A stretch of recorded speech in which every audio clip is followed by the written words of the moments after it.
एका परातीमध्ये आपण एक बाउलभर गव्हाचं पीठ घेतोय बरं का. वजनी 250 ग्रॅम. त्यामध्ये अर्धा चमचा मीठ घालायचं आहे, साधारणपणे वजनी 5 ग्रॅम. त्यात आपण 1.5 ते 2 पळ्या तेल घालणार आहोत बरं का. तेल घातल्यामुळे हा पदार्थ मस्तपैकी असा खुसखुशीत होतो आणि याला मस्त आपण थोडं थोडं पाणी घालून हलकंसं घट्टसर असं मळून घ्यायचं आहे बरं का. याचा एक डो तयार करायचा आहे आणि याच्या आता आपण हलक्या हाताने लाडवे वळवून घेणार आहेत बरं का मित्रांनो. स्क्रीनवर तुम्हाला दिसत आहे त्या पद्धतीने आपण इथे संपूर्ण कृती करणार आहोत. अतिशय सोपी आहे. वेलकम टू मोहिते रेसिपीज मित्रांनो. आजच्या भागामध्ये तुम्हाला सगळ्यांचं खूप खूप मनापासून मित्रांनो, होळीसाठी खास खानदेशामध्ये बनवली जाणारी ही स्पेशल रेसिपी तुमच्यासोबत आम्ही शेअर करत आहोत बरं का. तुम्ही बघू शकतात आपण मळून घेतलेल्या या कणकेच्या डोपासनं गोळ्यापासनं आपण अशा पद्धतीने छोटे छोटे उंडे तयार करायचे आहेत आणि पोळपाटावरती अशा पद्धतीने आपण त्याचे लांब लांब असे शेंगोळे तयार करायचे आहेत बरं का. अशा पद्धतीने लांब लांब अशा पद्धतीने तुम्ही त्यांना वळून घ्यायचं आहे.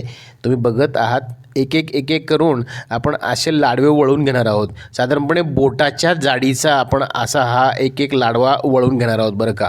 आणि तो स्वच्छ कापडावरती आपण अशा पद्धतीने अरेंज करायचा आहे. आपण हलकासा तेलाचा वापर केला तर ते पटकन वळले जातात बरं का. आता हे लाडवे आपण वळण्यासाठी साधारणपणे 8:30-9 वाजता सकाळी सुरुवात केलेली आहे आणि सकाळी सकाळी आपण हे लाडवे अशा पद्धतीने वरती गच्चीवरती उन्हात आणून वाळायला ठेवणार आहोत. हे लाडवे गच्चीवरती वाळल्यानंतर आपल्याला संध्याकाळी 6 वाजता याच्या नैवेद्यासाठी प्रिपरेशन करावं लागणार आहे.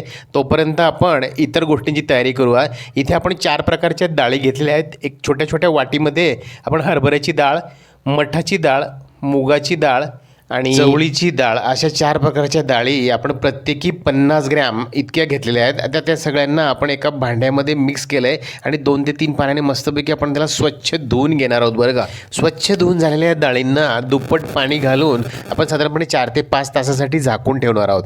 त्यांना आपण मस्तपैकी भिजवून घेणार आहोत. डाळी भिजायला घातलेल्या आहेत. दुपारी 2 वाजता आपण गच्चीवर पुन्हा आलेलो आहोत बरं का. आता ही टोपली तुम्ही बघू शकता उन्हातून आपण थोडंसं गच्चीवरती बाजूला सावली आहे तिथे मी तुम्हाला घेऊन दाखवतो. एका बाजूला ह्या टोपलीमध्ये आपण तुम्ही बघू शकतात ह्या मस्तपैकी वाळलेले लाडवे वरतून मस्त क्रिस्प असे वाळून गेलेले आहेत कडक उन्हामध्ये. आता आपल्याला त्याचे असे छोटे छोटे तुकडे करायचे आहेत. आपल्याला हव्या त्या साईजमध्ये आपण ह्या लाडव्यांचे जे लांब लांब आपण रोल तयार करून घेतले त्याचे छोटे छोटे तुकडे करायचे आहेत. आतमधून तुम्ही बघू शकता ती कणिक अजूनही थोडीशी ओली आहे. हे सुद्धा आपण तुकडे करून सगळे तुकडे झाल्यानंतर तासाभरासाठी आपण पुन्हा उन्हामध्ये त्याला ठेवून देणार आहोत. म्हणजे आपल्याला ज्यावेळेस ऐनवेळेस आपल्याला जी रेसिपी प्रिपेअर करायची आहे गॅसवरती खाली तेव्हा आपण याला वरतून खाली घेऊन जाणार. मित्रांनो, लाडवे आतमधून हलकेसे ओलसर जरी राहिले तरी त्याची चिंता करण्याची गरज नसते. ते अशाच पद्धतीने आपल्याला प्रिपेअर करायचे असतात. तुम्ही बघू शकतात साधारणपणे 4 वाजेनंतर आपण ह्या लाडव्यांना आता खाली घेऊन जात आहोत आणि खाली नेत असताना तुम्ही बघू शकतात ते बऱ्यापैकी आणखीन आतली बाजूसुद्धा त्यांची वाळल्यासारखी दिसते. आपण ते एका ताटामध्ये काढून घेऊया. आपण ही लाडव्यांची प्रिपरेशन ऐन होळीच्या दिवशी करत आहोत. जर तुम्हाला वर्षभरासाठी जर हे लाडवे तयार करून ठेवायचे असतील तर याला साधारणपणे 2 ते 3 दिवस कडक उन्हामध्ये वाळवून घ्यावं लागतं. म्हणजे तुम्ही त्याला जास्ती दिवस स्टोअर करून ठेवू शकतात. आता इथे आपण गॅसवरती एका कढईमध्ये साधारणपणे 1.5 लिटर म्हणजे 3 तांबे पाणी घेतलं आहे. ते मस्तपैकी उकळायला ठेवलेलं आहे बरं का. त्यामध्ये आता आपण काही खोबऱ्याचे काप घालणार आहोत आणि ते सुद्धा त्या पाण्यासोबत उकळायला घालणार आहोत. दुसऱ्या बाजूला एका तव्यावर आपण हे सगळे लाडवे मस्तपैकी तेलात हलकंसं तेल टाकून आपण छान ते खरपूस असे परतून घेणार आहोत बरं का. मध्यम आचेवरती आपण हे सगळे लाडवे व्यवस्थित थोडंसं तेल त्यावरती घालायचं आहे आणि मस्तपैकी आलटून पालटून त्यांना मस्त खरपूस असं परतून घ्यायचं आहे. ते परतत असताना या कणकेच्या मस्त ह्या गोळ्यांचा किंवा ह्या लाडव्यांचा इतका मजेदार असा घमघमाट सुटतो आणि तिथूनच अगदी रेसिपीला सुरुवात झालेली आहे. असं घरामध्ये होळीचं वातावरण तयार व्हायला लागतं बरं का. अवघ्या खानदेशामध्ये खूप आवडीने हा पदार्थ बनवला जातो आणि ह्याचाच नैवेद्य होलिका दहन करताना होळीसाठी दिला जातो बरं का. तिकडे आपले खोबऱ्याचे काप पाण्यामध्ये मस्तपैकी उकळले जातात गरमागरम आणि इकडे आपण तव्यावरती हे सगळे लाडवे व्यवस्थित तेलामध्ये खरपूस असे परतून घेत आहोत बरं का. तुम्ही बघतच आहात छान खरपूस परतून झालेले हे लाडवे आपण तसेच्या तसे गरमागरम तव्यावरनं आपण ह्या पाण्यात घालायचे आहेत बरं का. आणि ह्याला साधारणपणे 40 ते 50 मिनटं ही रेसिपी इथून पुढे शिजायला लागणार आहेत बरं का. आपण हे मस्तपैकी खोबऱ्याचे काप आणि लाडवे आता शिजायला मध्यम आचेवरती आपण पाण्यामध्ये घातलेले आहेत.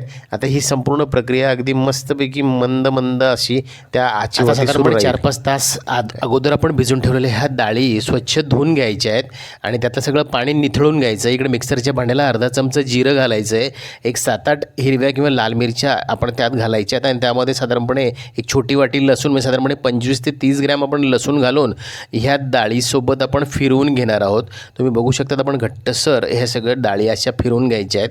इकडे तोपर्यंत हे लाडवे शिजलेले आहेत की काय आपण तो चमच्यामध्ये एक लाडवा उचलून चेक करून बघत आहोत. तुम्ही बघत आहात हा लाडवा आपल्याला हवं तसं शिजल्यासारखं वाटतोय बरं का. त्यावेळेसच आपण इकडे बाजूला डाळींचं हे सगळं मिक्सरला मिश्रण फिरवून घेत आहोत. आता यामध्ये पाव चमचा हळद घालायची आणि बारीक चिरलेला कांदा घातला आहे त्यामध्ये मध्यम आकाराचा आणि भरपूर सारा हिरवगार कोथिंबीर घालून हे सगळं मिश्रण अगदी मस्तपैकी एकजीव असं मिक्स करून घ्यायचं आहे. तुम्ही बघू शकता हाताच्या मदतीनेच आपण हे सगळं कालवून घ्यायचं आहे आणि याचे छोटे आपण आता असे मुटकुळे तयार करणार आहोत बरं का. तुम्ही बघू शकतात फुनके आपण त्याचे तयार करणार आहोत. इकडे आपण लाडवे आणि फुनके अशी ही रेसिपी बघत आहोत. इकडे आपण एका त्या चाळणीवरती आपण हे सगळे अरेंज करणार आहोत बरं का, कारण आपण या सगळ्या फुनक्यांना स्टीम करणार आहोत. तुम्ही बघा एक एक ह्या अशा पद्धतीने आकारबद्ध आपले हे फुनके आपण अशा पद्धतीने चाळणीमध्ये अरेंज करणार आहोत आणि ही चाळणी आपण एका स्टीमरमध्ये ठेवणार आहोत. आपण आपला नेहमीचा तो जो स्टीमर आहे पातेल्यामध्ये पाणी ठेवून आपण जो स्टीमर बनवतो त्या स्टीमरवरती आपण हे फुनक्यांची जी चाळणी आहे ती त्यावरती ठेवणार आहोत. तुम्ही बघू शकतात आपले जवळपास 7-8 फुनके आपण मध्यम आकाराचे तयार करून घेतलेले आहेत आणि ते ह्या पातेल्यावरती आपण अशा पद्धतीने ठेवलेले आहेत. वरतून झाकण ठेवून आपण याला साधारणपणे 15 ते 20 मिनटं मस्तपैकी स्टीम करून घेणार आहोत. इकडे आपण या शिजत आलेल्या ह्या आपल्या लाडव्यांमध्ये गूळ घालायचा आहे बरं का. आपण मस्तपैकी लाडव्यांमध्ये आपण 160 ग्रॅम इतका गूळ घातला आहे बरं का आणि काही वेलचीचे दाणे आपण कुटून त्याची पावडर आपण यामध्ये घालणार आहोत. त्याचा मस्तपैकी एक असा खमंग फ्लेवर त्या लाडव्यांना येणार आहे. आणि आपण ज्यावेळेस तिकडे फुनक्यांची ती स्टीमरला आपण अरेंजमेंट केली आहे त्या फुनक्यांच्या डाळीच्या त्या मिश्रणामध्ये आपण समजा मीठ टाकायचं सांगायचं राहून गेलं बरं का. त्यामध्ये आपण अर्धा चमचा म्हणजे 5 ग्रॅम इतकं मीठसुद्धा घातलेलं आहे. चवीनुसार त्याचं प्रमाण अगदी परफेक्ट आहे आणि कारण आपण नैवेद्य त्याचं देत असतो त्यामुळे आपल्याला ते आधी खाऊन बघायचं नसतं. त्यामुळे ते मीठ तुम्हाला मी परफेक्ट सांगण्यासाठी पुन्हा मी ते आठवणीने सांगायला आलेलो आहे. आणि बघा इथे साधारणपणे 15 ते 20 मिनटानंतर आपले हे फुनके व्यवस्थित स्टीम झालेले आहेत बरं का, मस्त वाफवलेले आहेत. आणि इकडे तुम्ही बघू शकतात याला मस्तपैकी रंग चढलेला आहे गुळाचा. आपले लाडवेसुद्धा तयार आहेत. आपण एका बाउलमध्ये ते सर्व करूया.